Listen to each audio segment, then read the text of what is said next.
centered in body, mind, and spirit. Today's reading is from You Too Can Be Prosperous by Richard Russell. The realm of the mind is like a net where rich thoughts and poor thoughts are brought to judgment and separated. The divided mind catches every kind of thought. It is each person's responsibility to separate the good from the bad, the rich from the poor. Thoughts are like magnets in our minds. They attract other thoughts like themselves. If we contemplate the idea of lack, we shall experience lack in many forms. Lack of money, lack of peace, lack of health, lack of happiness, lack of freedom. When we realize that prosperity comes not through material means, but through the action of rich ideas in consciousness, we shall embody only those thoughts which we wish to see outpictured in our lives. Let's take these words into the silence.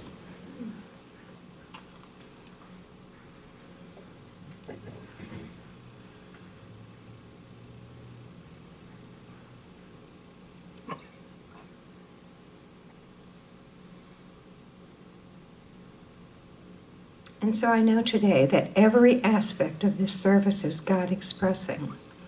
Every word spoken, every note played. Every action in this center is God unfolding. And so I thank you, God, for this time that we are sharing together for the oneness and the wholeness that we are. And so it is. Amen.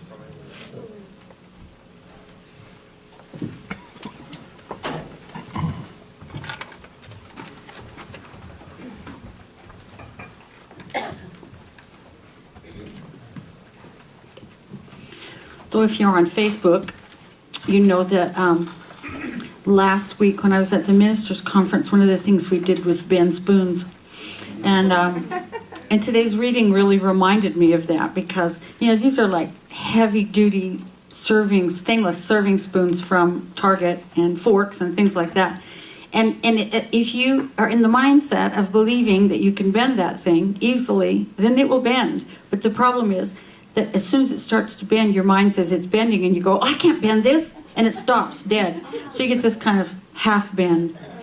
And then as you get a little more comfortable with it, pretty soon they start to fold up. And we had, of course, John Waterhouse, our president, the tines of his forks were curling up, and he's a show-off. I did manage to get a couple of good bends in there. It was a lot of fun, and it was surprising to me in a room of 200 ministers how many ministers couldn't do it. Because they were all in their head. They're completely in their heads, and they couldn't let loose enough to be free enough, to be willing enough to make a mistake, to actually do the thing. So it was one of the fun things I did when I was gone. And last month was, of course, the start of a new month, October. And our theme in October is Living Abundantly from the Joyous Living Journal. I think it's a really easy thing to get confused about, abundance, because in our society we are taught to equate abundance with money and what money buys, and it's so much bigger than that. It's so much bigger than that.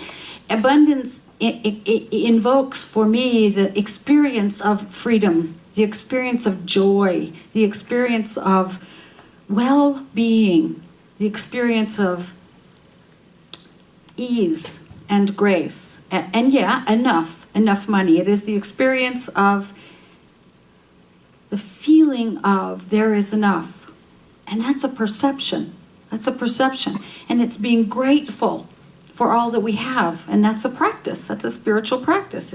It's being willing to trust in the generosity of this power of the universe, by whatever name you choose to call it, whether it's intelligence or nature or God or spirit or whatever. And that's a belief. And so abundance is the resulting mental state that comes from this perception of feeling and practice and belief. So it's something we can create and increase. It's also something we can reduce if that's the way we want to roll, but I don't recommend it. It makes you feel like you don't have enough and like you're never going to have enough. And the opposite is the process of increasing and expanding our experience of life by choosing the thoughts that open the door, and by doing the spiritual practices that increase our awareness, and by developing the beliefs that allow us to grow our experience of abundance. Today's talk the title comes from the Joyous Living Journal for October 12th, and it's called The Path of Blessings. I just want to read part of it to you. Peace around your abundance comes from the amount of trust you have in spirit, not the amount of cash you have in your bank. Society points to fear-driven, negative possibilities. It's your flow of faith, not your flow of dollars, that brings ease to your life and quiets your concern. A way to live in the affluent flow is to take charge of your mind and your emotions. This moment is filled with the richness of spirit. If you look in this direction, instead of the soul-depleting direction, you will remain on the path of blessings. I love that. The idea that life can be a path of blessing. And that when we realize that every moment is filled with the richness of spirit, then we are filled with joy. It's sort of an automatic thing. And so we walk on this path of blessing. And as soon as we let our minds drift off to what we read in the newspaper or what outside circumstances might be saying to us, then we cease being joyful. And we can step right off that path of blessing and onto this hard, rocky, steep trudge through life. And so the book that the reading came from today is something that's been sitting on the shelf forever, and I just picked it up and opened it, and there was this wonderful reading about training our minds away from the thoughts that tell us to be afraid, toward the thoughts that tell us to take a breath and realize how blessed you are. You know, relax into life. And Oprah Winfrey said that if you look at what you have, you will always have more. But if you look at what you don't have, there'll never be enough. And that is so true, because there's always something out there being advertised or someone else is wearing or whatever that I can want and not have. There will never be enough if all I look at is what I don't have. When I look at what I have, I'm overwhelmed with how blessed I am. Overwhelmed. So, one of the basic truisms of the universe is that what you appreciate appreciates. What you appreciate grows. And so appreciation is the first clue about staying on the path of blessings. We have to learn to be more appreciative more often of what it is that we have. It's a gratitude practice, basically, and it's a really simple practice. You know, you can get up in the morning or not even get up. Just lie in bed. That's even better. Lie in bed and consider what you're grateful for in that moment. You know, the bed, the blankets that kept you cozy and warm, the house, the roof over your head that keeps the rain off your head, the fact that you woke up, all of that stuff. And it's a good practice, I think, to set an alarm if you have a phone that will do that, or come up with some signal. I read something recently about a woman who chose handles. Every time she interacted with a handle, it was a signal to her to stop and think. And you know, make that your signal to stop and say, what am I grateful for in this moment? Because what happens is the habitual thought takes over, and we start to see what we don't have, and we start to see what the problem is, and we start to see what we lack. And if we just take that little minute to say, what am I grateful for in this moment, we discover that there is always something to be grateful for, no matter what the moment looks like. Always. The fact that we're there consciously experiencing it, in control of the inside of our head, is a huge thing to be grateful for, no matter what. No matter what. Make a list at bedtime. of all the things that you experienced that day that you're grateful for. It can keep you up though, because it gets longer and longer and longer and longer. But it ensures sweet sleep. I'll promise you that. And what we have to do is make this a practice, because we are trying to change lifelong habits. Lifelong thinking habits of why it doesn't work and why life is hard and all those kinds of things. And we have to continue to do that, to change our viewpoint from thinking that life depends on what's out here, or what we're told, or what the newspaper says. Life depends on what's in here, always, always. So the first practice is just to cultivate this ability to appreciate what you have and who you are and where you are. I think the second part of it for me is to remember the universe I live in. You know, we're all sort of like great ocean liners on a sea that is infinite, a sea that is vast beyond our comprehension. And there are squalls on the surface. There are little storms here and there, but they're nothing compared to the vast peace and power that we float on. This is that belief in the universe I was talking about. If we don't give our attention to the storms, but we give our attention to that which we are floating on, then we can start to lean into that power that's all around us and that's in us and that is everywhere present. Whether you call it just the intelligence of the universe, or you call it God, or you call it your higher power, or whatever it is to you, it is beyond imagination power, and we can lean on it. And I think the final part of this is to then act on or act from your beliefs, these new beliefs you're developing. Act from the beliefs that grow you instead of the old beliefs that constrict you and constrain you. Act from the belief that the universe is supporting you, and from the belief that you are blessed beyond measure.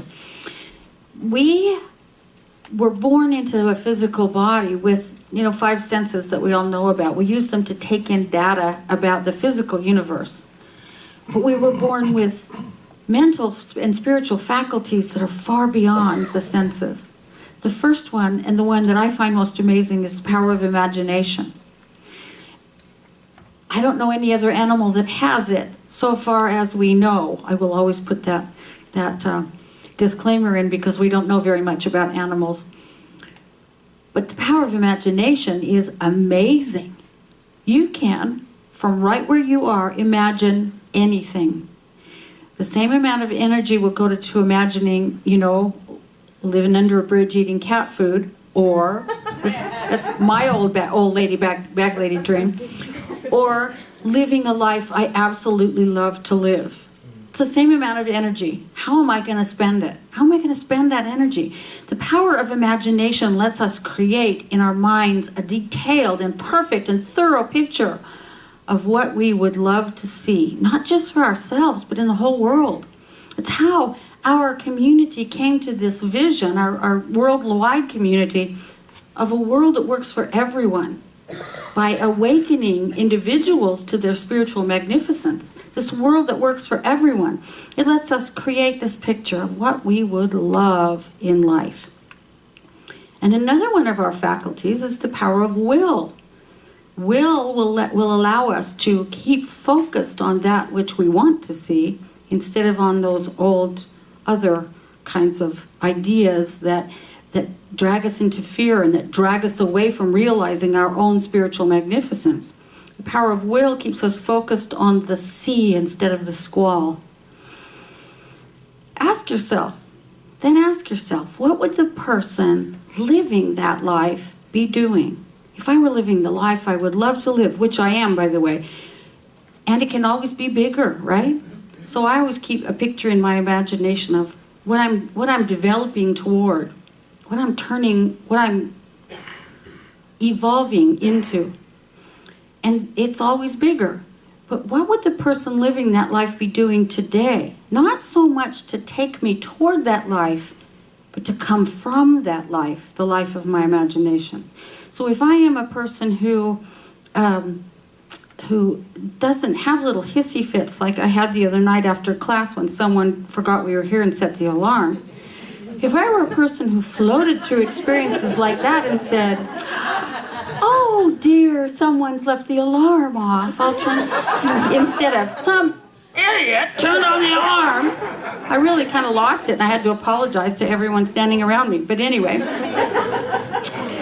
so if I were a person who always came from that place of joy and love, what would I do today to come from that? What would the person coming from that life do? And there is always a step we can take. If we put ourselves in that mindset, there's always something we can do today. If the person in the life of your dreams drives a BMW, go test drive a BMW. Go and sit in it and smell it and experience it and drive it and, roll the windows up and down and kick the tires. If the person who lives in your dream lives in a beautiful 4-bedroom house, go on Zillow.com or something like that and find houses you would love to live in. If the person living in the dream that you dream works for XYZ Corporation, start studying up on XYZ Corporation and its business. There's always a step you can take right now to step further into that dream. All of these things put us in a different experiential state. They give us a new perspective to work from. And they help us stay on that path of blessings that will take us wherever it is we want to go. Our theme for the Halloween Gala this year is Follow the Yellow Brick Road. And it's not just because there's great costumes involved. It's because the yellow brick, the whole Oz story is the story of human beings finding their way to their dream.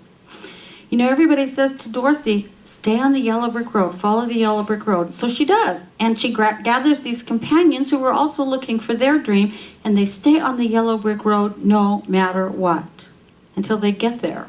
And then, of course, they realize what every hero realizes, that they had the power the whole time within themselves. We have to walk this path of blessing in order to learn that we have the power already. She and her traveling companions just keep going no matter what, which is what we have to do to maintain our vision and our faith and our gratefulness, is just keep moving in the direction that we want, towards what it is we want to see. Even if we live a fabulous life now, there is further evolution for us spiritually, emotionally, mentally, psychologically, intellectually, physically. There's always something we can evolve into. William Blake, the poet, wrote, "Man is all imagination. God is man and exists in us as we exist in God. The eternal body of man is imagination.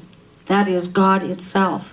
He's saying that the world originates in divine activity that is precisely the same as what we call our imagination.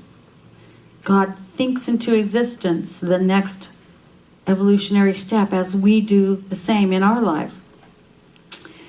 There's a little book that I found last week, great bookstore at the center in San Clemente, really good. And of course, so I came out with a whole bunch of books. But I found this little book by Neville Goddard, who was a big new thought writer in the last century. And he said, "Nothing appears or continues in being by a power of its own. Events happen because comparatively stable, imaginal activities created them. And they continue in being only so long as they receive such support. The man who is aware of what he is imagining knows what he is creating, realizes more and more that the drama of life is imaginal, not physical. All activity is, at bottom, imaginal. An awakened imagination works with a purpose. It creates and conserves the desirable." Let me say that again. It creates and conserves the desirable and transforms or destroys the undesirable. It makes such sense. We, with the power of our mind, decide what we want to keep and what we don't. That is this thing that they call the path of blessings, creating and conserving and growing what's good. And you don't even have to do anything to transform the undesirable. You just ignore it. Just don't give it any energy. You just don't focus on it. Because we live in the very heart of creation, every single one of us. We live in the very heart of creation. If we are conscious of that, there is nothing more powerful than realizing that we have the power of creation through the power of imagination. There's nothing more powerful. When we're conscious of it, instead of running from the circumstance, we imagine a solution that is bigger than we've ever experienced before. And that alters the circumstance. Right? Neville goes on in this book. There's one more little piece I want to read to you. Nothing is more continuously wonderful than the things that happen every day to the man with imagination sufficiently awake to realize their wonder. Observe your imaginal activities. Imagine better than the best you know, and create a better world for yourself and others. Imaginal acts, not blind fate, determine the course of history. I love that. Imaginal acts, not blind fate, determine the course of history. Catherine Mansfield said that could we change our attitude, we would not only see life differently, but life itself would become different. Life would undergo a change of appearance because we had a change of attitude. Perception of a new pattern, she said, is what I call a creative attitude towards life. Perception of a new pattern. I love that. And where do you get new patterns? You imagine them. Because if you only look at what's already there, you just keep recreating it. You have to go beyond what you already know. And you have everything you need to do that. So the choice is ours. What is it we choose to look at in life? What is it we choose to look at? Do we choose to see what we have and rejoice in it and appreciate it and imagine it growing? Or do we choose to focus on what we don't have, which means we'll never get what we don't have, right? By definition, it's always something we don't have. Do you choose to create, do you choose this creative attitude towards life, or to keep accepting the same old, same old? Do you choose to make the world a better place for yourself and others? I really hope so. I really hope so. And I pray that you will join me on the path of blessing. So right now, join me in turning within as we pray together. Just take a big breath and let it out, allowing yourself to relax into this infinite energy and power that is everywhere and in every moment of time. This infinite creativity that surrounds us, that acts through us. By the power of our imagination, we activate this sea of power on which we rest. And it takes our imaginal impressions and creates them in form. Constantly, God is creating moment by moment by moment the future of the entire universe. And so as we rest on that sea of power and of peace and of joy and of love, I know for each one of us that we allow that life that we would love to live to be the picture that we hold in our imagination, to be the picture that we live from, taking on the attributes and the mental state of the person who already has that. That we allow gratitude for what we have and for this power of imagination to fill us in every moment of our days. That we allow appreciation for each other and for all people to be the first thing that comes from our minds and our lips and our hearts. As we look out into the world seeing the divine in form all around us and appreciating that ability to see the face of God wherever we look. That we practice this gratitude in order that we may create a world that truly does work for everyone, where we share from the heart, where we love deeply, and where we hold each other in the highest of esteem and regard, and where indeed we appreciate each other, all others, for the unique manifestation of God that each is. I simply know this is the truth of who we are, because we have that idea firmly in mind that we can imagine and live into whatever it is our hearts and souls desire. And so I know that each one of us does simply that, and that moment by moment by moment, we expand, we evolve, we grow, we widen our hearts. Praise be. So I just say thank you, God. Thank you for each person here, each open heart and each open mind, each manifestation of divine life that is present today, and each one that each one of us touches as we go about our lives. I give thanks for this time of recognition and celebration.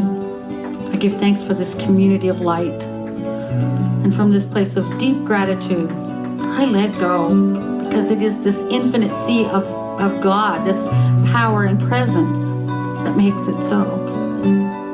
So I just let it be. And we say together, and so it is. I am remembering who I am. I am remembering who I am. I am remembering. I am remembering. I am remembering who I am.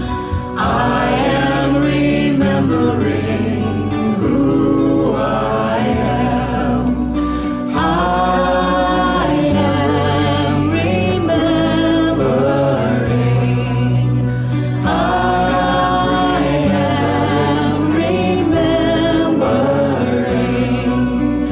I am remembering. I am remembering who I am.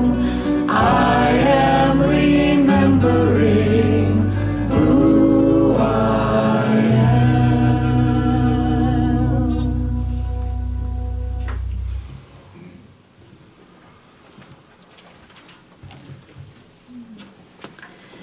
Let's take a moment, if you will, to prepare ourselves to give and to bless the prosperity and abundance of this whole community.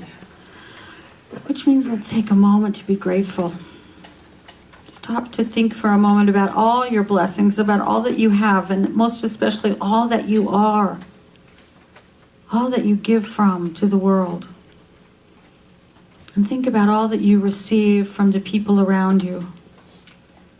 And all of those people who do everything necessary to put the food in the grocery stores that you buy, to deliver the gasoline that powers your car, to make the clothing that you got up and put on this morning, to build the house that you live in. All of those chains of people supporting you as you support others. Just let yourself feel the gratitude that rises up in you. It is the attitude that makes welcome more of the life that we love to live. I say that every week because it's so true. Gratitude is the attitude of welcome. It is the attitude of overflowing abundance. And as you give from this gratitude, you bless the abundance of the whole community. So let us affirm, gratefully I give with an attitude of abundance. I know that as I give, so do I receive. And so it is.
there's going to be a gala. Is that true? Hey, Darth, I'm right in the middle of announcements right now.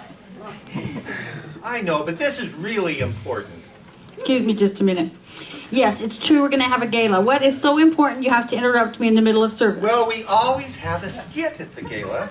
And are we going to have a skit this time? Yes, my dear, we're going to be doing a skit for the gala. Well, nobody has talked to me about being the star. Honey, you can't always be the star. Why not? Well, look, we're going to be doing lots of fun things for the gala, so we'll find you something really important to do, but somebody else is going to be the star. Well, look. So what do I get to do? I heard that the theme is the Yellow Brick Road. There's a wizard in the Yellow Brick Road. I could be the wizard, you know, wear a wonderful cape, say really smart things. Well, we already have a wizard, sorry. Well, there's a Dorothy in the skit, right? There is a Dorothy, I yes. could be a Dorothy and, like, explore my feminine side. You're too tall. Sorry, Dorothy's a little girl. Oh, gosh. I guess you're right. When is the gala? It's Friday, October 24th at 7 p.m. I know what you can do. I know what you can do. There's going to be a lot of people at the gala, and we're all going to have dinner on fine china together. So you could do the dishes. Whoa! Oh, boo!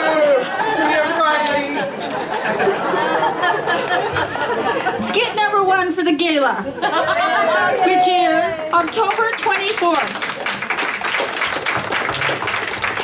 7 p.m. This place will be transformed. You won't recognize it, and there's some more information in the back of your bulletin.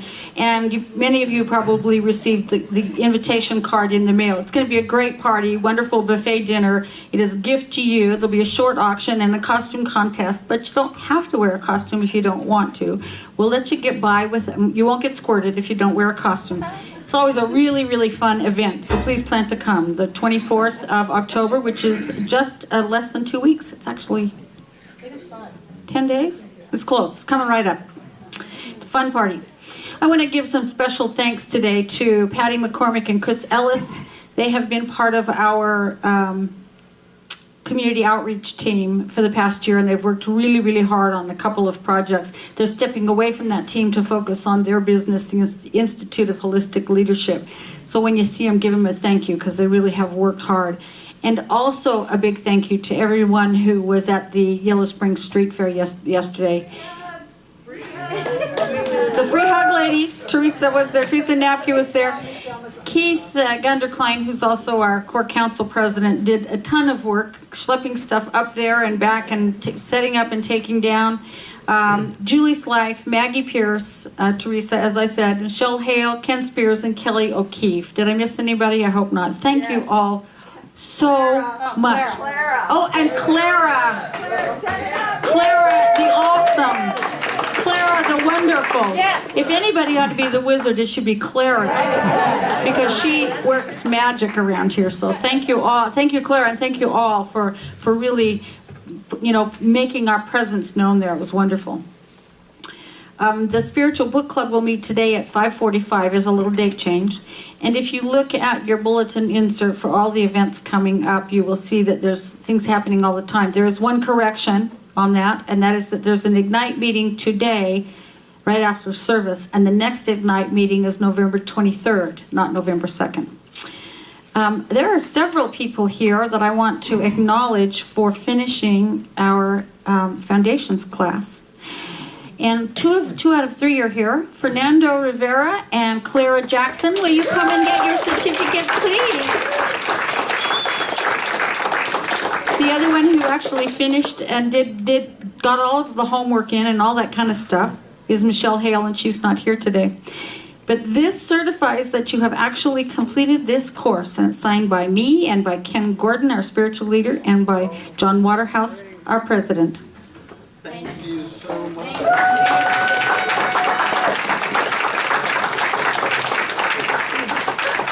Foundations is a pretty life-altering experience and wonderful, wonderful class. So next time it comes around, think about taking it. The kids have a big project they're trying to do back there. So, did you want to say something else? They're not going to be out just yet. Reverend Molly, Cece's sister, she has a lovely congregation up in Columbus.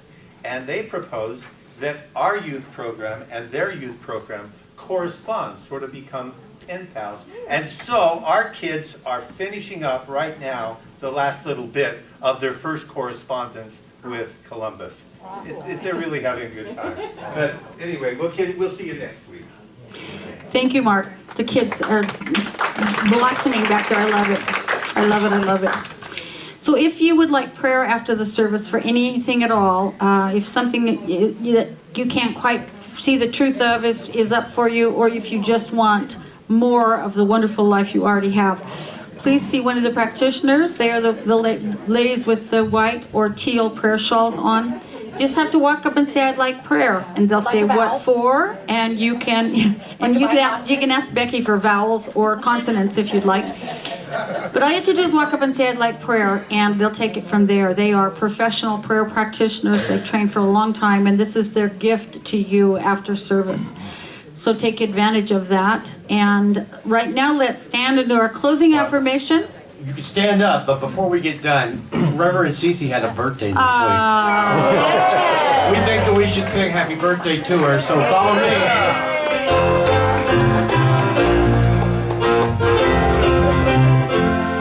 Happy birthday to you. Happy birthday to you. Happy birthday, dear Cece. How old? 39.